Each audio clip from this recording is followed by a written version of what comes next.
সম্প্রতি শক্তিশালী ভূমিকম্পে ক্ষতিগ্রস্ত মিয়ানমারের উদ্দেশ্যে ত্রাণ, জরুরি চিকিৎসা সামগ্রী ও অন্যান্য মানবিক সহায়তা নিয়ে মিয়ানমারের উদ্দেশ্যে রওনা দিয়েছে বাংলাদেশ নৌবাহিনী। ৮ এপ্রিল বাংলাদেশ নৌবাহিনীর জাহাজ বানৌজা সমুদ্র অভিযান মিয়ানমারের উদ্দেশ্যে চট্টগ্রাম বন্দর ত্যাগ করে।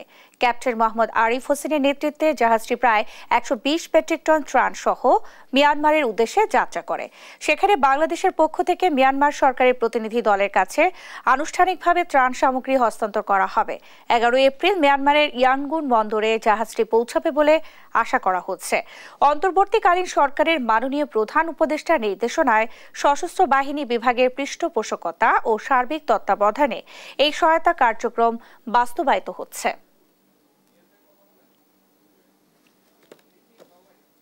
পরিধি আরও সম্প্রসারণকল্পে সরকারি নির্দেশনা ও সশস্ত্র বাহিনী বিভাগের পৃষ্ঠপোষকতায় বাংলাদেশ নৌবাহিনীর যুদ্ধজাহাজ বানৌজা সমুদ্র অভিযান জরুরি ত্রাণ ও চিকিৎসা সামগ্রী নিয়ে মায়ানমার যাচ্ছে।